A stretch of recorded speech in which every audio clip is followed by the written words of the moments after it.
Hey, Shining Ones. I haven't made a video in a while, but I think anybody that's on a spiritual path has to take time to themselves sometimes. It's just the process of the pendulum. And I wanted to talk about my history and what has made me who I am today.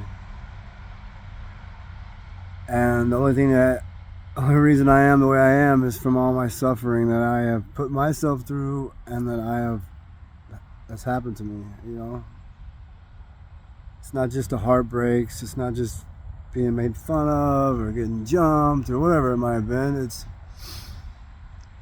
I had a attachment whenever I was young, and I didn't know I had it until it came out of me. It took I really believe he was an angel, right? I tried to find this guy. He was nowhere to be found.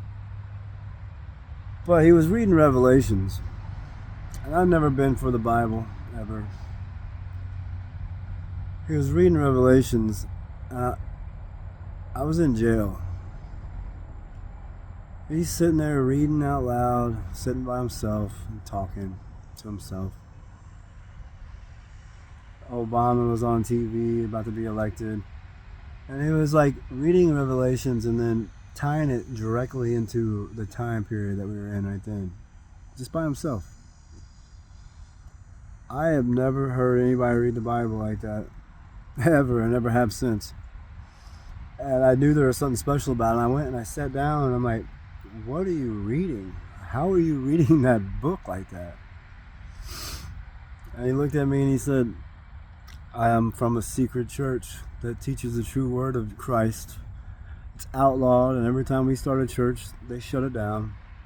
And he proceeded to say that churches were corrupt. They didn't realize it, but the poor people were leading each other to hell.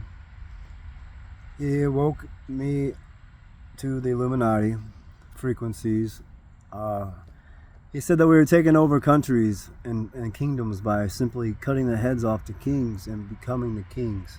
We didn't have to fight a war. All these things he was saying to me, it was a lot. It was a lot to take in. But as he's talking, and he said that Revelations was the only thing we should worry about reading. Everything else is just a part of our life, But Revelations was our time now. That's what we need to read. And as he's talking to me, I felt this heaviness come out of me. I don't even know how to explain it. This heaviness came out of me. We had a lockdown. I didn't say anything to him about it because I didn't realize what it was. We had a lockdown, right? So I go up and I lock down. I slept like a baby that night, better than ever. The next morning, right, I come down for breakfast. And he looks at me straight in my eyes and he said, I don't know what came out of you last night, but it was so evil that I couldn't even look at it. And it was in my room pacing around. It was so mad at me. And I got goosebumps now. I got goosebumps then, and I realized that it was what he did was he brought that demon out of me, right? Because I used to write this real satanic stuff. This thing had me doing blood rituals, legit blood rituals, right? I haven't been able to cut myself since. I have cut myself since then, but I had to make myself. I would cut myself every night in a ritualistic way. And when that thing came out of me, I haven't cut myself since. I mean, not like that anyways. I ripped up all my writings. That was 10 years of writings that was coded evil shit. I didn't even know what it meant. Anyways, I want to share that story because I didn't realize I had an attachment, right? I didn't realize it. And I think a lot of people don't realize that they have some sort of attachment to them. I think it was just the purity and the truth that the guy was expressing to me and the love that he was radiating to me. Because when I sat down, he said, out of 30 people, you're the only one that heard me. And I'm like, yeah, that's weird.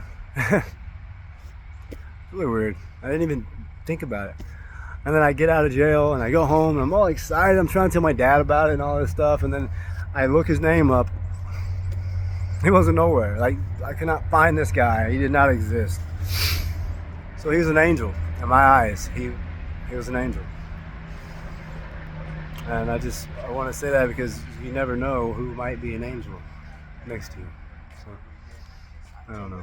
I just want to say that because life is hard and the pain and the suffering is what makes our soul purified. You know? I now see that I chose for that thing to come into me. I was that thing. I was that demon. It was a part of me. And it's always going to be a part of me. And it didn't come into me to hurt me. It came into me to show me what I wasn't, right? I don't know. I see everything as me. So I accept it as a part of me. Yeah, I don't know. It's kind of crazy. Crazy story. I haven't really told anybody that, really.